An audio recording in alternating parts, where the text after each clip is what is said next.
అపోస్తలుడైన పౌలు హెబ్రీయులకు రాసిన పత్రిక 2వ అధ్యాయం మొదటి నుండి 12 వచనం మార్చి చదువుతుంది. అపోస్తలుడైన పౌలు హెబ్రీయులకు రాసిన పత్రిక 2వ అధ్యాయం మొదటి నుండి 12 వచనాలు మార్చి చదువుతుంది. కావున మనము విన్న సంగతులను విడిచిపెట్టి కొట్టుకొని పోకున్నట్లు వాటి యందు మరి విశేష జాగ్రత్త కలిగి ఉండవలెను.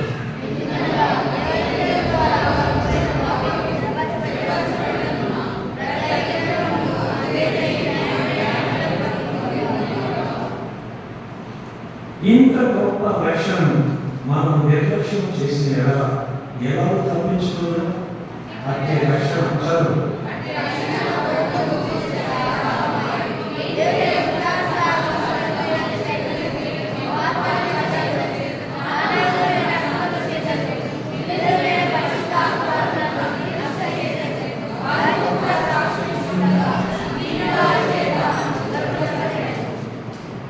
మనము మాట్లాడుతున్న ఆ రాబోయే లోకమును ఆయన దూతలకు లోపరచలేదు.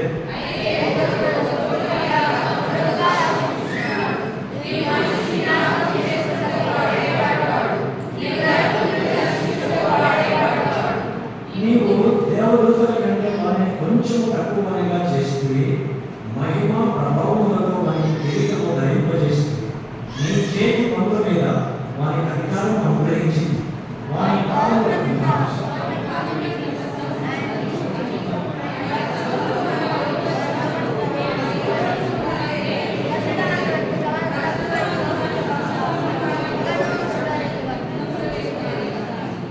దేవుని కృప వలన ఆయన ప్రతి మనిషిని కొరకు మరణము అనుభవించినట్టు దూతల కంటే కొంచెం తక్కువగా చేయబడిన యేసు మరణము పొందినందున మహిమ ప్రభావములతో కిరీటము ధరించిన వారిగా ఆయనను సూచిస్తున్నాం.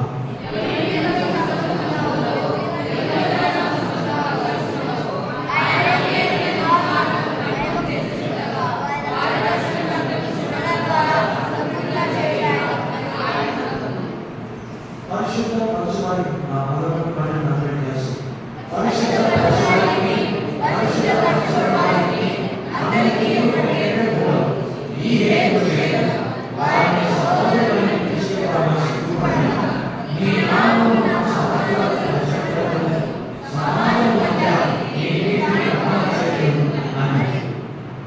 వాక్య సాయం కొరకే చిన్న ప్రార్థన చేసుకున్నాం. వేరుగా మనసులో ప్రభువా నాతో మాట్లాడు, మా యొక్క సంఘం అందరితో మాట్లాడు, మా సంఘానికి క్షేమాన్ని తెచ్చు. ఇప్పుడు విషయాల విరుద్ధం వేరుగా మనసులో ప్రార్థించాలి.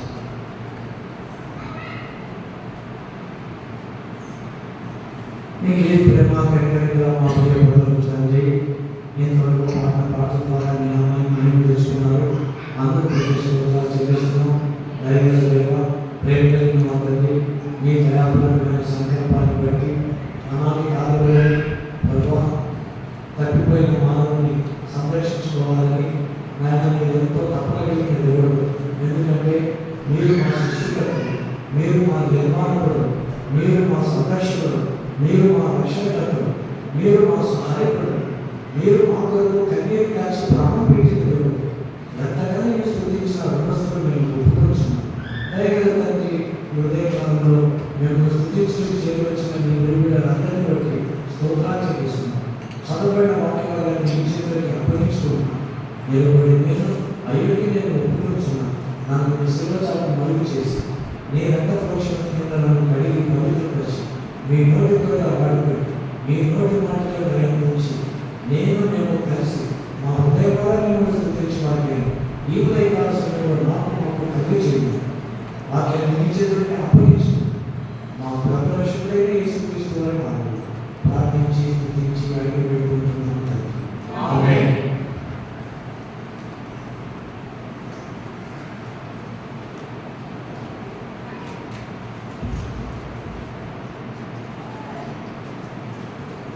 ఈ ఉదయకాల సమయంలో చదవబడిన వాక్యభాగం ద్వారా ప్రభువును దేవుని కలిసి ఆరాధించడానికి ఈ ఉదయకాలం దేవుడు మనకి ఇచ్చిన వాక్యాన్ని బట్టి మనం ముందుకు చదవండి. హెబ్రీయులకు రాసిన పత్రిక 2వ అధ్యాయం 1వ వచనం.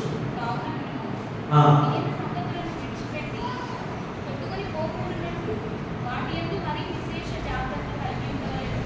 కాబట్టి మనం ఏం విన్నాం?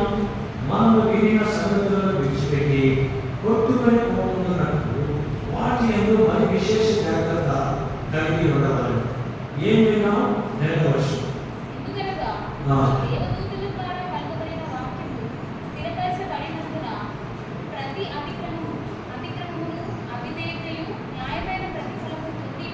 కాబట్టి మనం వాక్యాన్ని విన్నాం. ఆ వాక్యంలో ఏం తెలియజేయబడింది? దూతల ద్వారా పలుకబడిన వాక్యం స్థిరపరచబడినందున ఆ వాక్యం ద్వారా ప్రతి అతిక్రమము, ప్రతి అవిధేయత న్యాయమైన ప్రతిఫలం పొంది ఉండగా, కాబట్టి దేవుని వాక్యాన్ని విన్నప్పుడే మనకు మన అతిక్రమాలు, మన పాపాలు తెలిసాయి.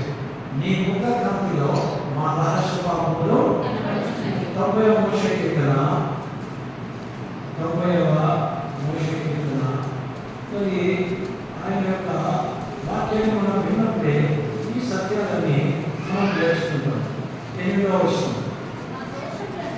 మా దోషములను నీవు నీ ఎదుట ఉంచుకుని ఉన్నావు, నీ ముఖ కాంతిలో మా రహస్య పాపములు కనబడుచున్నవి. కాబట్టి ఆయన ముఖ కాంతి ఎక్కడుంది? ఆయన వాక్యంలో. ఎక్కడ ఉంది? యోహాను సువార్త 1:1. ఆది యందు వాక్యము ఉండెను, వాక్యము దేవుని యొద్ద ఉండెను, వాక్యమే దేవుడు. యోహాను సువార్త 1:4.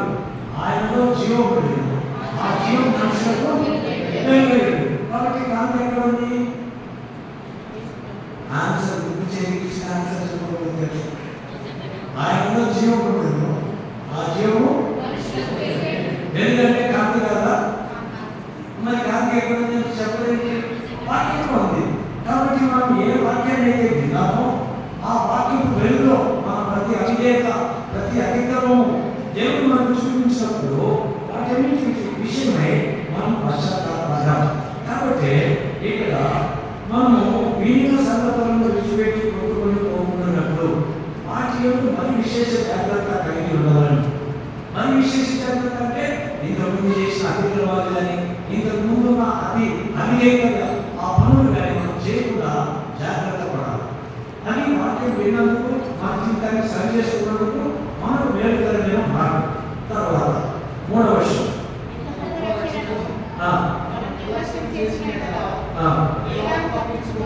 అందరికీ కలిసి చూద్దామా? ఇంత గొప్ప రక్షణను మనం నిర్లక్ష్యం చేసి తప్పించుకుంటున్నాము. కాబట్టి ఈ యొక్క గొప్ప రక్షణ మనం పోగొట్టుకుంటే ఇది ఎలా మనం తప్పించుకుంటాం? ఈ రక్షణ ఎప్పుడు వచ్చింది? అట్టి రక్షణ అందరికీ కలిసి అట్టి రక్షణ దేవుడు తన చిత్తానుసారంగా సూచక్రియ చేయడం, మాట్లాడడం చేయడం, వివిధమైన పరిశుద్ధాత్మ వరములను అనుగ్రహించడం చేయడం, వారితో కూడా సాక్షి ఇస్తుండగా యేసు ప్రభువు వాక్యాన్ని శిష్యులకు వినిపించారు. శిష్యులు అపొస్తలుల కార్యాలలో పరిశుద్ధాత్మ పొందిన తర్వాత వారు సంఘానికి వాక్యాన్ని వినిపించారు. ఆయన మాటలు విన్నవారు వినిన వారి చేత అదే మనం చూస్తున్నాం. ఏమని? మరి పరిశుద్ధాత్మ వరములను 4వ వచనం ఆఖరి వివిధమైన పరిశుద్ధాత్మ వరములను అనుగ్రహించి చేతును వారితో సాక్ష్యం చేస్తుండగా వినిన వారి చేత మనకు దృఢపరచబడెను. కాబట్టి ప్రతి అవిధేయత, అతిక్రమాలను మనం గుర్తించి మన పాపాలు, మన అతిక్రమాలు, అవిధేయత ఇవన్నీ మనం తెలుసుకున్న తర్వాత ఇంత గొప్ప రక్షణ మనము ప్రభువు రక్షణ వాక్యాన్ని బోధించడం ద్వారా మనం రక్షింపబడాలి.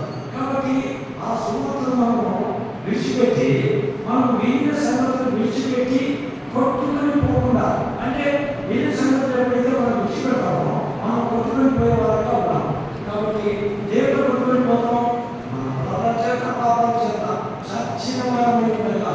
కాబట్టి చచ్చిపోయిన స్థితిలో వెళ్ళిపోతాం, అవిధేయత అవిశ్వాసంలో వెళ్ళిపోతాం, నిరీక్షణ లేని వారం అయిపోతాం. ఆ రీతిగా వెళ్ళకుండా ఇవన్నీ కారణం ఏంటి? అపరాధాలు, భావాలు వీటితోనే మనం దేవునికి దూరం అవుతాం, దేవుని వాక్యానికి దూరం అవుతాం. అప్పుడు వాక్యం మన హృదయంలో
మీరు సిలువ వేసిన ఈ యేసునే దేవుడు ప్రభువుగాను క్రీస్తుగాను నియమించాడు.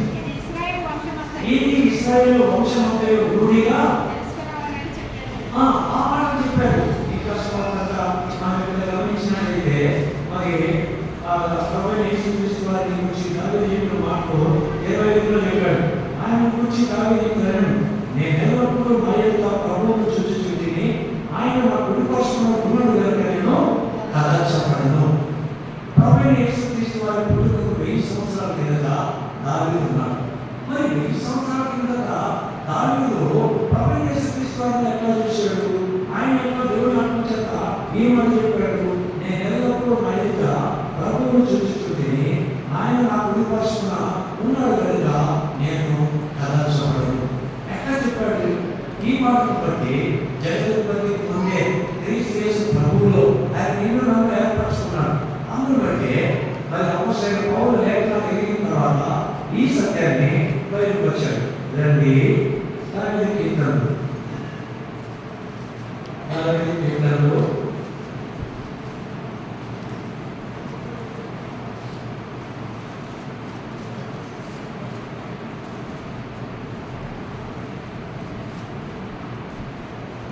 110 కీర్తన మొదటి వచనం. 110 కీర్తన మొదటి వచనం. ప్రభువు నా ప్రభువుతో సెలవిచ్చిన వాడు, నేను నీ శత్రువులను నీ పాదములకు పీఠముగా చేయవలెను. నా కుడి పార్శ్వమున కూర్చుండు. ఇక్కడ ప్రభువైన యేసుక్రీస్తు వారి గురించి ప్రభువు అనగా దేవుడు నా ప్రభువుతో ప్రభువైన యేసుక్రీస్తు వారితో దేవుడు నా ప్రభువుతో యేసుక్రీస్తు వారితో సెలవిచ్చిన వాడు. కాబట్టి యేసుక్రీస్తు వారి గురించి దావీదు దేవుని ఆత్మ చేత ఈ మాటలు రాశాడు. దేవుని, నేను నీ శత్రువులను నీకు పాదపీఠంగా చేయ వరకు నా కుడి పక్షమున కూర్చుండుము. అంతేకాకుండా ప్రవక్త యెషయా శిలువ మరణాన్ని చెప్పినట్లే దావీదు కూడా దేవుని ఆత్మ చేత ఆ శిలువ కార్యాన్ని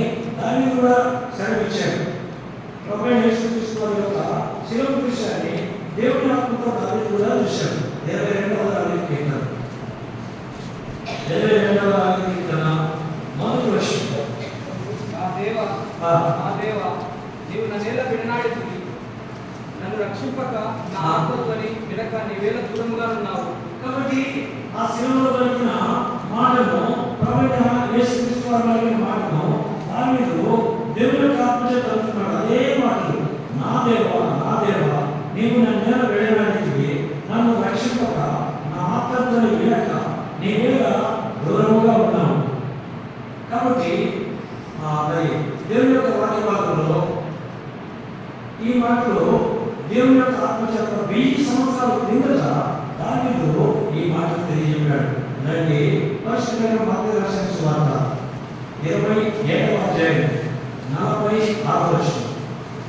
మత్తయి సువార్త 27వ అధ్యాయం 46వ వచనం. ఇదిగో నన్ను అప్పగించువాడు సమీపించి ఉన్నాడు. కాదు, 27:46. 3 గంటల ముందు యేసు ఏలి నామా సమర్థాన్ని అని బిగ్గరగా కేక వేసింది. ఆ మాటకు నా దేవా నన్నెందుకు చేయి విడిచితివని అర్థం.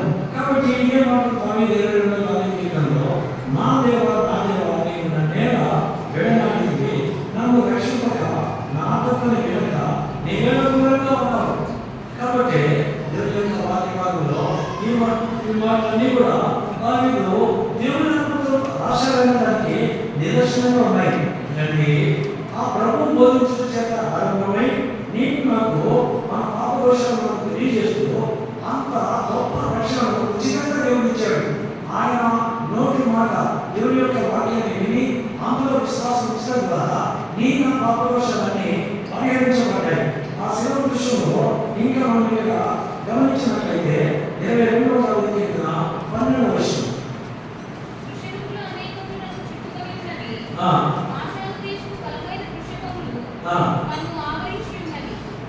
కాబట్టి ఆ యొక్క వృషభములు అనేకులు నన్ను చుట్టుకుని ఉన్నవి, భాషల దేశంలో బలమైన వృషభములు నన్ను ఆవరించి ఉన్నవి. ఆ రోమ సైనికులు బలమైన వారుగా పోరాటం పుట్టినప్పుడు ఆయన మాంసం పెరిగేబడి వచ్చింది, కనికరం లేకుండా కొట్టారు. భాషను వృషభము బలమైన సింహాలు,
సంవత్సరాల్లో నీ జీవితంలో ఆ ప్రభుని ఇంత గొప్ప సత్యవాక్యాన్ని అంగీకరించావు, మనుషులందరి మధ్య సాక్ష్యం ఇచ్చావు.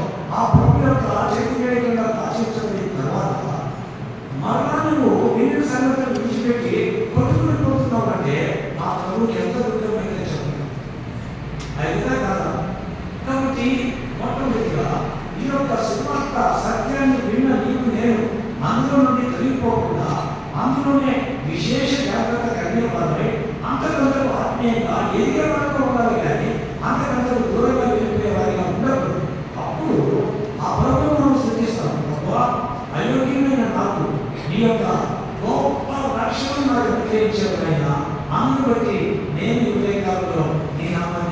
చూపిస్తా ఉన్నా. రండి, హెబ్రీ రాసిన పత్రిక 2వ అధ్యాయం. అపోస్తలుడైన పౌలు హెబ్రీ రాసిన పత్రిక 2వ అధ్యాయం 5వ వచనం.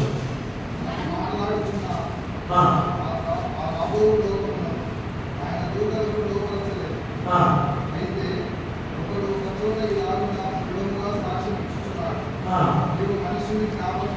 నీవు మనిషిని జ్ఞాపకం చేసుకున్నాడు. వాడు ఏ పాటి వాడు? నీవు నరపుత్రుని దర్శించుటకు వాడు ఏ పాటి వాడు? కాబట్టి ప్రభువు యేసుక్రీస్తు వారిని ఎవరు దేవదూతల కంటే కొంచెం తక్కువగా చేయబడింది ఎవరు? ప్రభువు యేసుక్రీస్తు వారు. ఎక్కడ? 9వ వచనం. అందరూ కలిసి 9వ వచనం.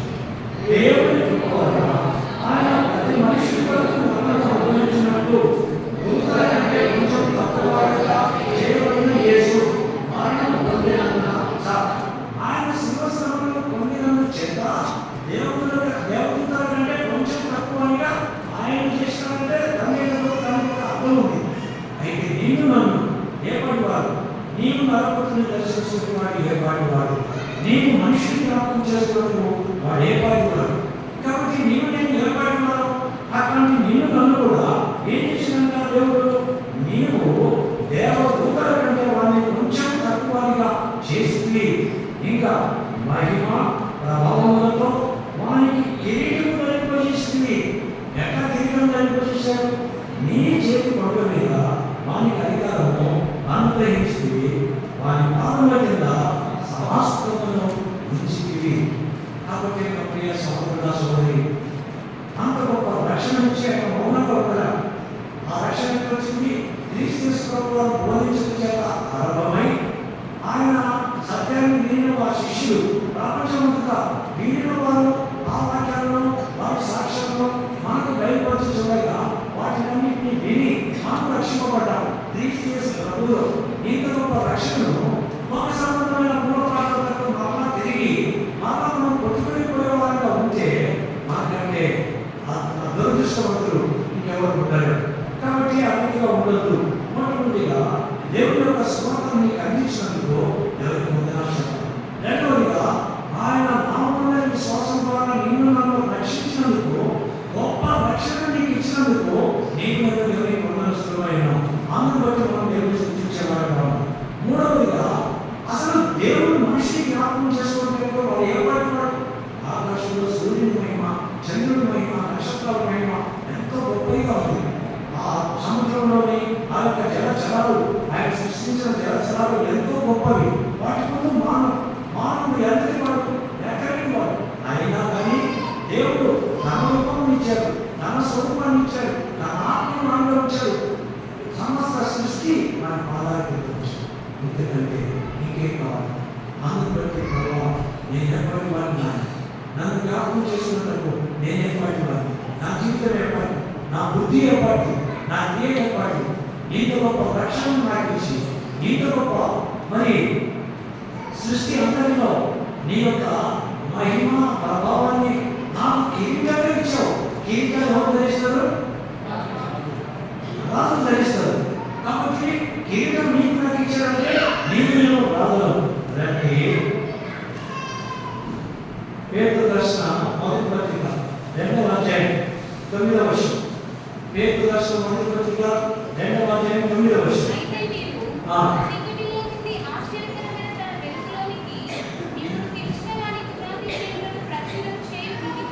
కాబట్టి ఇక్కడ మనము ఎక్కడ ఉన్నాం? మనం చీకటిలో నుండి ఆశ్చర్యకరమైన ఆయన వెలుగులోనికి నిన్ను నన్ను పిలిచిన వాని గుణాతి శైలులను సువార్త చేయాల, ప్రచురం చేయండి. నిత్యము ఎవరంట?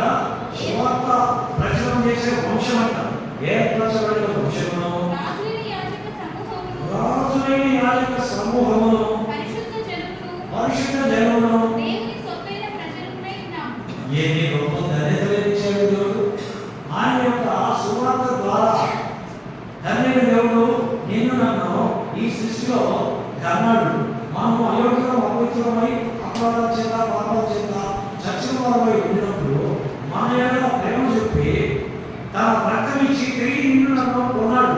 సాతాను అదేవిధంగా వెళ్ళాం, చీకటిలో వెళ్ళాం, ఆ కార్యాల్లో బంధింపబడి ఉంటే ఆ చీకటి కార్యాల నుండి, సాతాను బంధకాల నుండి ప్రభువైన యేసుక్రీస్తు వారు తన రక్తం ఇచ్చి, విలువైన రక్తం, ఆ రక్త ప్రోక్షణ కింద నిన్ను నన్ను అపవాది క్రియల నుండి విడిపించాడు.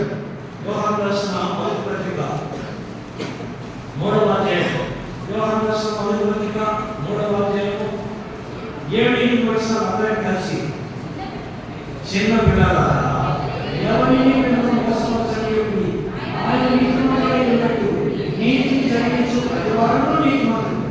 అపవాది మొదట నుండి పాపం చేస్తున్నాడు కనుక పాపం చేయడానికి అపవాది సంబంధి.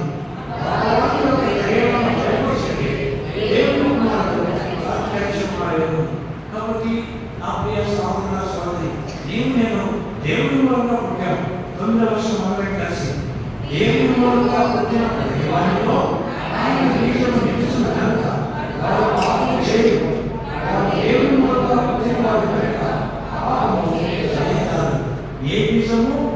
ఏ బీజము మనలో ఉండేది దేవుని యొక్క వాక్యం అనే బీజం. కాబట్టి దేవుని యొక్క వాక్యంలో పేతురు రాసిన మొదటి పత్రిక దేవుని యొక్క వాక్యం గమనిస్తే 22వ అధ్యాయం 22వ వచనం. పేతురు రాసిన మొదటి పత్రిక 1వ అధ్యాయం 22వ వచనం. మీరు క్షయ బీజము నుండి కాక శాశ్వతమగు జీవము గల దేవుని వాక్యం మూలముగా అక్షయ బీజము నుండి పుట్టింపబడిన వారు కనుక నిష్కపటమైన సహోదరత్వం కలిగినట్లు మీరు సత్యములకు విధేయులవుట చేత మీ మనసులను పవిత్రపరచుకునే వారై ఉండి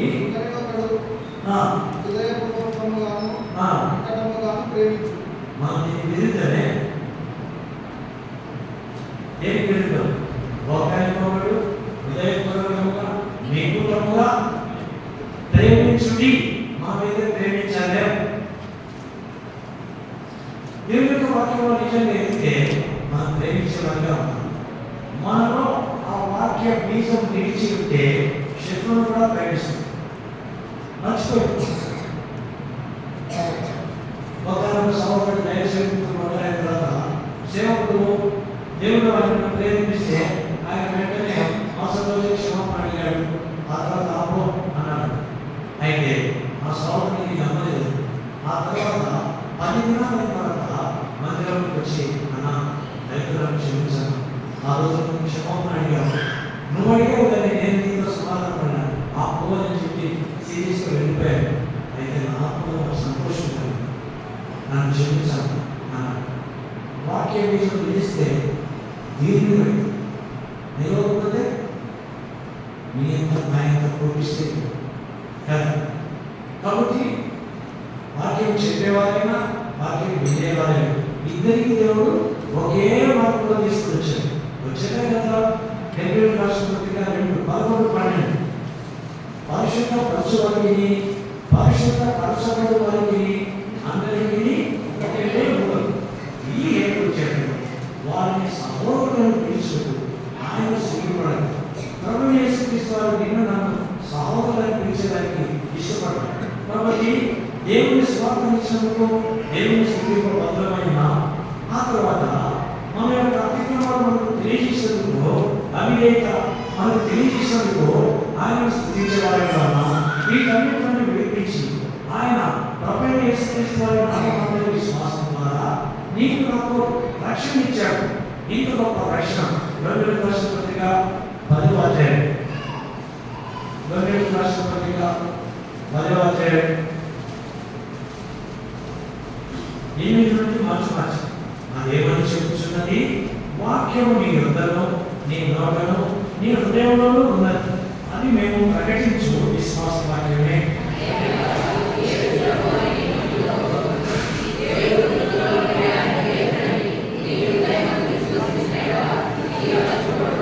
కాబట్టి ఈ హృదయకాలంలో ఇంకా ఎంతమంది తమ హృదయాల్లో దేవునికి చూపించలేదో వారందరి హృదయాల్లో అక్షయ బీజం అంటే ఖాళీ వంశుకున్నా కానీ ఏ విధంగా కాకుండా పొలం వీడిగా వదిలేస్తే ఏమైంది? కాప చెట్లు, ముళ్ళ ఇంకా నాన్న విధులైన ఆ చెట్టు పెరిగిన తర్వాత సకల విష సర్పాలన్నీ అందరికీ వచ్చేస్తాయి. కాబట్టి నీ హృదయంలో ఈ వాక్యం ద్వారా దేవుడు ఏమని చెప్తున్నాడు? వాక్యము నీ హృదయము, నీ నోటము, నీ హృదయంలోనూ ఉన్నది. అది మేము ప్రకటించు విశ్వాస వాక్యమే.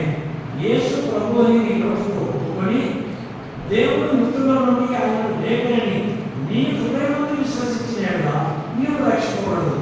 కాబట్టి ఇంత సులభమైన రక్షణను నీవు నేను పోగొట్టుకుంటే ఎంత దురదృష్టవంతమైన. కాబట్టి ఇంత గొప్ప రక్షణ నాకు ఇచ్చినందుకు బట్టి నీకెంతో వందనాలయ్యా. డబ్బులు ఏమన్నా తీసుకున్నాడా? ఎవరైనా ఆ రక్షణ పొందడానికి బాప్తిస్మం ఇచ్చడానికి డబ్బులు తీసుకొని ఎవరైనా బాప్తిస్మం ఇచ్చారా? కాదు కదా. ఉచితంగా యేసుక్రీస్తు ప్రభు యొక్క నామమున విశ్వాసం ద్వారా దేవుడు ఆయన మృతుల నుండి లేపాడు. మొట్టమొదటిగా నా పాపాల నిమిత్తం ఆయన శిలువలో మరణించాడు. తర్వాత 3 దినాలు సమాధిలో ఉన్నాడు. 3వ దినాన దేవుడు ఆయన మృతుల నుండి లేపాడు. అదే శరీరంతో కన్య కుడిపార్శ్వ కూర్చొని నా కొరకు విజ్ఞాపన చేస్తున్నాడు. కాబట్టి ఆయన యుగాలు జీవించేవాడు కాబట్టి ఆయన యొక్క జీవానికి అర్థం లేదు. యేసుక్రీస్తు ప్రభువారి పుట్టుక శకంలో క్రీస్తు శకంలో ఉన్నాం. 2025 సంవత్సరాలు 33 సంవత్సరాల్లో 3 దినాల సమాధిలో ఉండి లేచి కన్య కుడిపార్శ్వ ఉన్నాడు. ఆయనే స్వయంగా ఈ మాట మీకు నాతో చెప్పాడు. పరిణామ గ్రంథం యోహాను రాసిన పరిణామ గ్రంథం 1వ అధ్యాయం. ఇక్కడ మనం గమనించినట్లయితే దేవుని యొక్క వాక్య భాగంలో 18వ వచనం, 1వ అధ్యాయం 18వ వచనం.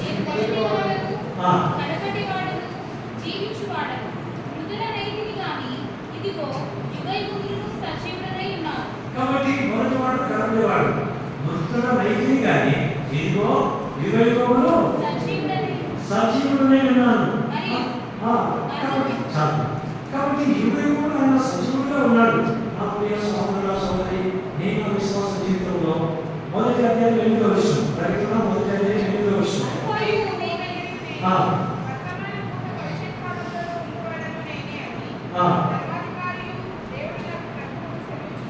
కాబట్టి సర్వాధికారి దేవుడు ప్రభు నీతో నాకు శ్రేమిస్తున్నాడు. ఈ విషయాన్ని దావీదు 1000 సంవత్సరాల కింద చూశాడు. యెషయా ప్రవక్త 7 సంవత్సరాల కింద చూశాడు. ఈ మాటలన్నీ సత్యంగా నెరవేర్చాడు దేవుడు. కాబట్టి దేవుని యొక్క వాక్యం ద్వారా ఆ వాక్యము అది క్షయ బీజం కాదు, అక్షయ బీజం. ఆ అక్షయ బీజం అంటే నశింపని విత్తనం. ఆ విత్తనం నీలో ఉంటే నీలో సంగతులను విడిచిపెట్టాక అంతకంతకు ఆత్మీయంగా సిద్ధపరచబడుతూ దేవుని స్తుతించేవాడిగా ఉంటాం. ఎందుకంటే ఆయన నామమున విశ్వాసం. ఏ నామమున విశ్వాసం? ఎందుకు? యోహాను రాసిన ప్రకటన గ్రంథం 1వ అధ్యాయం 6వ వచనం. మనలను ప్రేమించుచు తన రక్తము వలన మన పాపముల నుండి మనలను విడిపించిన వారికి మహిమయు ప్రభావమును యుగయుగములు కలుగునుగాక. కాబట్టి ఆయన నామమున విశ్వాసము ఆయన మన పాపాల నిమిత్తం, మన అపరాధాల నిమిత్తం మనల్ని ప్రేమించుచు ఏం చేశాడైనా తన రక్తం వలన మన పాపం నుండి మనల్ని విడిపించిన వారికి మహిమ ప్రభావములు యుగయుగములు కలుగునుగాక. విడిపించి ఏం చేశాడైనా ఆయన మనలను తన తండ్రి యొక్క దేవునికి ఒక రాజ్యముగాను న్యాయముగా చేసినాం. అదే హెబ్రీయులకు రాసిన పత్రికలో అపోస్తలుడైన పౌలు ఆ మాటలే చెప్తా ఉన్నాడు. ఏమని? నరపుత్రుని నీవు మనిషిని జ్ఞాపకం చేసుకోవడం వాడు ఏర్పాటు వాడు, నరపుత్రుని దర్శించిన వాడు ఏర్పాటు వాడు. ఈ మాటలన్నీ కూడా దావీదు దేవుని యొక్క ఆత్మ చేత రాయించి పెట్టాడు. 8వ దావీదు కీర్తన గ్రంథం రండి. కీర్తన గ్రంథం 8వ అధ్యాయం 4వ వచనం.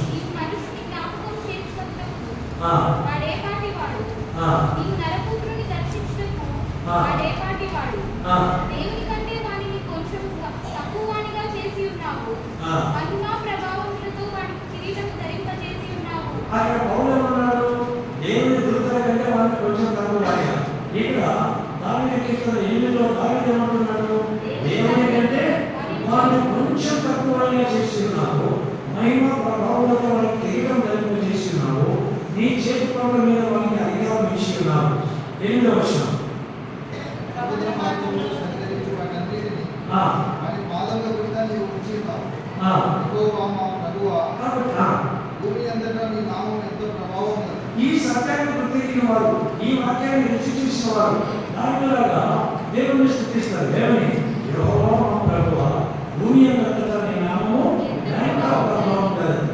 యెహోవా మా ప్రభువా, భూమి ఆకాశములు యెహోవా మా ప్రభువా, భూమి ఆకాశములు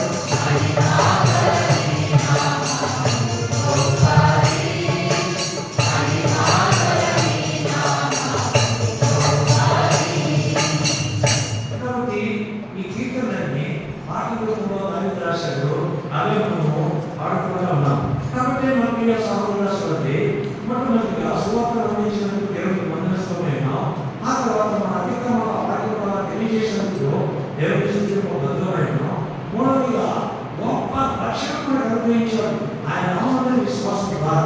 కాబట్టి ఆయన నిన్ను నన్ను సృష్టికర్తగా కన్నాడు. ఎక్కడ కన్నాడు? నూరవ దావీదు కీర్తన, నూరవ దావీదు కీర్తన, నూరవ దావీదు కీర్తన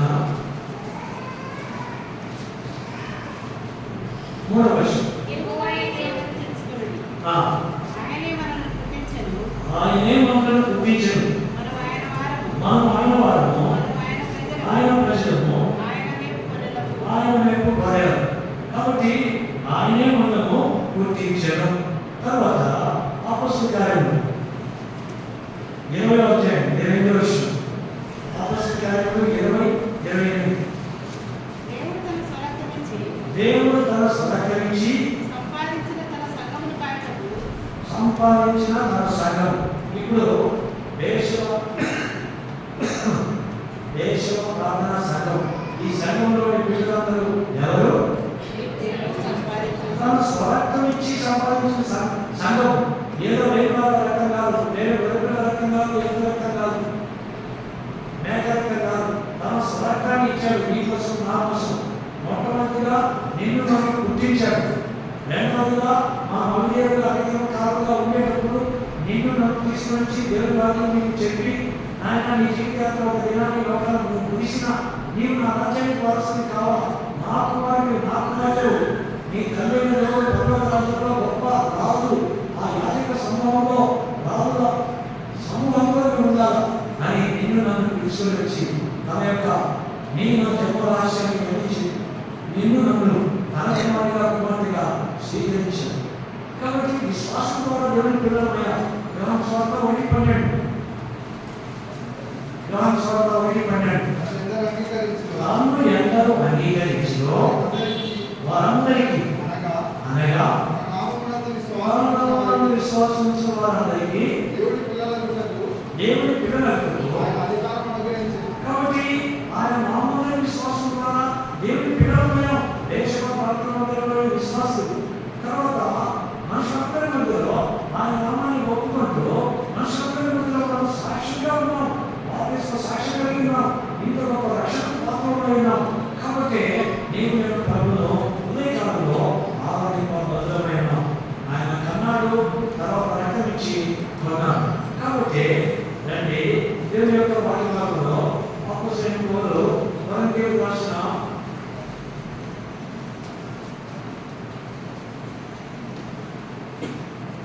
మొదటి పత్రిక 4వ అధ్యాయం 19:20 అందరికీ కలిసి. మొదటి కొరింథీ 6:19-20 అందరికీ కలిసి. నీ దేహము దేవుని నుండి నీకు దయపడి నీలో ఉన్న పశ్చాత్తాపము వారిపోయినది కదా. వీరు నీ సౌలు కారు, విలువ పెట్టి వారి కనుక నీ దేహము దేవుని. కాబట్టి ఈ కారణాన్ని బట్టి మనం దేవుని మహిమపరచ బద్ధమైన. రండి 2వ అధ్యాయం, 2వ అధ్యాయం దయచేసి 9వ వచనం. గమనించాలి. ఆయన ప్రతి మనిషి వరకు మరణం అనుభవించినట్లు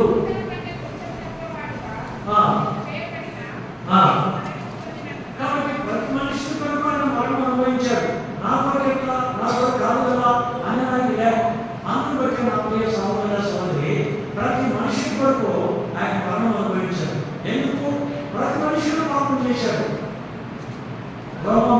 దేవుడు ఏముంది? ఏ పిల్లలు లేదు, అందరూ పాపం చేసి దేవుడు మహిమను పొందలేకపోతాం. కాబట్టి అందరూ పాపం చేసిన కాబట్టి మనందరి పాపం వచ్చే శిక్ష శిలువలో మన యేసుక్రీస్తు వారి మీద మోపాడు. మనలను నీతిమంతులుగా తీర్చుకే ఆయనను మన పాప దోషాలకి ఆయన మీద వేశాడు. అందుకంటే 2:5 వస్తుంది. ఎందుకనగా మన ఆయన నుంచి దేవుడి నీతి అన్నట్లు పాపం ఎదురని ఆయనను మన కోసం పాపంగా చేశాడు.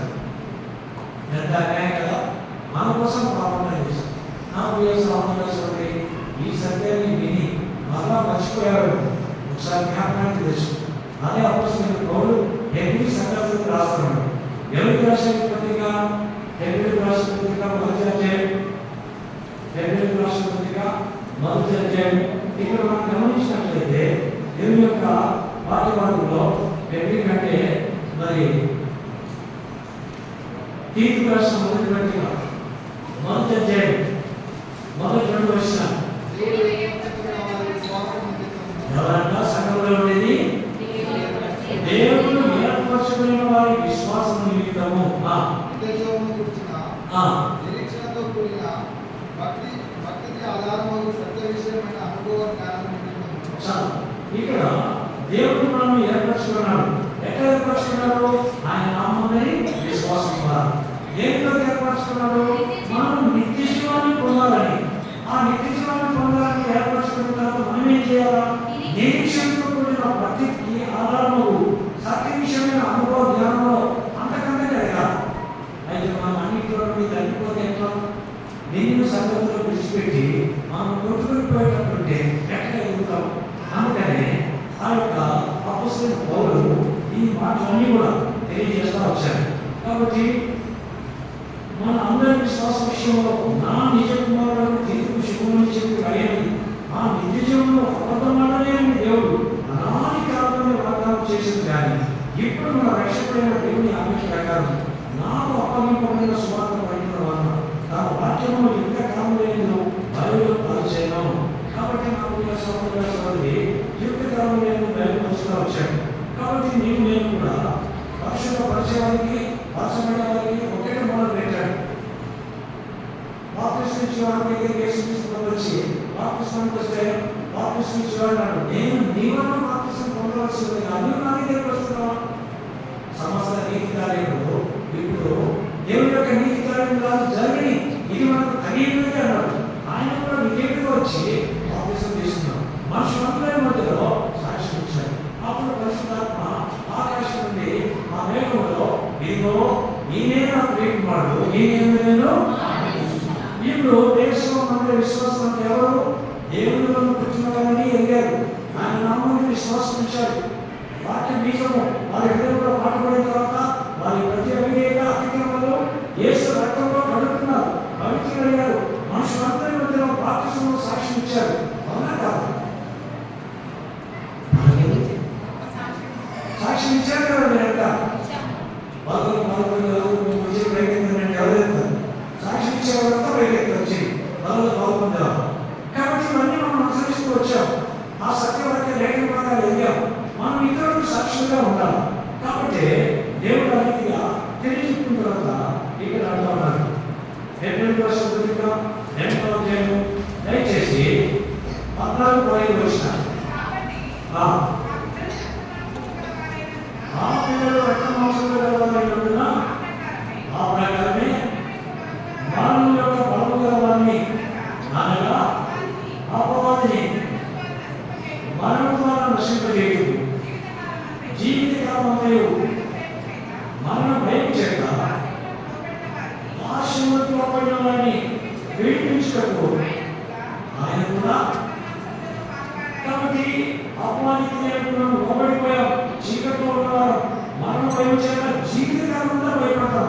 ఆ జీవితకాలం మరణ భయం నుండి నిన్ను నన్ను రక్షించడానికి క్రీస్తు ఆ శిలువలో ఆ తాను రక్త మాంసాలు కలిగిన కుమారుడిగా లోకంలో జన్మించి నీ నా పాపాలు మోస్తుంది. నీ కొరకు నా కొరకు ఆ శిక్ష ఆయన భరించి నాకు విడుదల విమోచన ఇచ్చాడు. కాబట్టి 15వ వచనం తన ప్రజల పాపములకు పరిహారం కలిగేకై దేవుని సంబంధమైన కార్యములలో కనికరము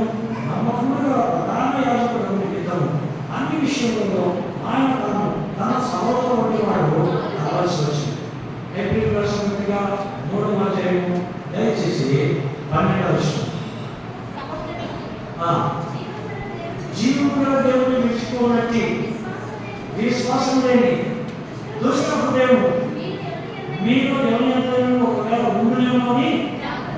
కాబట్టి వాక్యాన్ని విన్న తర్వాత నేను ఆయన నామములో విశ్వాసం ద్వారా రక్షింపబడ్డాను, ఇంటి గొప్ప రక్షణలో పాల్గొంటాను, నేను మనలో రక్షణలాగా బిహేవ్ చేస్తున్నానే.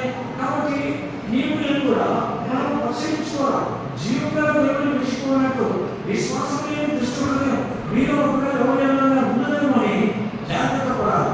అంతేకాదు మనము ఆయన యొక్క వాక్యాన్ని మన హృదయం నుండి ఎప్పుడు తొలగించుకుంటాం?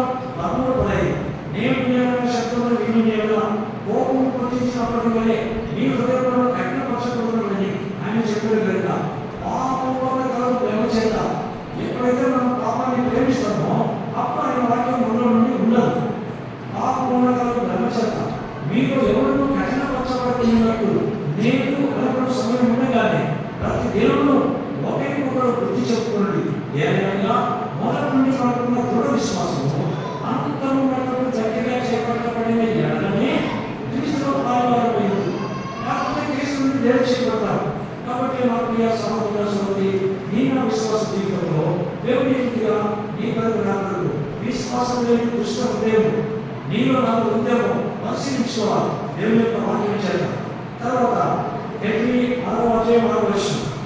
దేవుని దివ్య వాక్యంలో రాబోయే యుగ సంబంధమైన శక్తుల ప్రభావం అనుభవించిన తర్వాత తప్పిపోయిన వారు తమ విషయంలో దేవుని కుమారుని మనస్సులో వేయించు వాహనముగా ఆయన అవమానపరుచుతున్నారు కనుక మారు మనసు పొందినటువంటి వారిని మళ్ళా మోహపరచిన అసాధ్యము. కాబట్టి దేవుని విడిచిపోవడానికి దృష్టి నేను నాలో ఉంటేమని చూడాలి. అటువంటి వారి దగ్గర సమయం ఉంటే ప్రవేశించడానికి మళ్ళా సిద్ధవేశ్వరులతో సమానం. కాబట్టి ఎవరైనా సమయంలో నా ప్రియ సహోదరుల నీవు నేను కూడా ఏ రీతిగా దేవుని యొక్క వాక్యంలో ఉన్నామో ఒకసారి మనం గమనించుకోవాలి. 10వ అధ్యాయము 7వ వచనం నుండి 10వ అధ్యాయము 26వ వచనం మనం సత్యమును గురించి అనుభవ జ్ఞానం పొందిన తర్వాత బుద్ధిపూర్వకంగా పాపం చేసిన పాపములకు బలి ఇవ్వడం ఉండదు. న్యాయ తీర్పులకు భయంతో ఎదురు చూస్తే విరోధం నెగిపోకుండా తీక్షణమైన అన్ని ఇకను ఉండదు. కాబట్టి నా ప్రియ సహోదర సహోదరి 29వ వచనం అందరం కలిసి మీ పండగ దేవుని కుమారుని పాదములతో కట్టి పరిశుద్ధ పరచబడ్డ సాధనమైన నిబంధన రక్తము అపవిత్రమైనదిగా ఎంచి కృపకు మూలముగా ఆత్మను తిరస్కరించిన వాడు ఎంత ఎక్కువైన దండమును పాత్రగా ఎంచబడమని నీతో తెలుసును. కాబట్టి నా ప్రియ సహోదర సహోదరి ఆ రీతిగా నీవు నేను ఎన్నడూ కూడా దేవుని యొక్క చిత్తంలో నుండి తొలగిపోకుండా ఆయన కృపకు నీవు నేను పాత్రలు మగినట్టు మనము ఆ సత్యాన్ని గురించి అనుభవంలోనే ముందుకు సాగాలి. 12వ అధ్యాయం 12వ అధ్యాయం 25వ వచనం మీకు బుద్ధి చెప్పుచున్న వారిని నిరాకరింపకుండా చూసుకోండి. వారు భూమిలోని బుద్ధి చెప్పిన వారిని నిరాకరించినప్పుడు తప్పించుకోలేకపోయినా వారు లోకం నుండి బుద్ధి చెప్పుచున్న వారిని విసర్జించు మనము తప్పించుకోవడం తప్పక మరి నిశ్చయముగా. కాబట్టి నా ప్రియ సహోదర సహోదరు ఈ మాటను దృష్టి ఉంచుకున్నాం.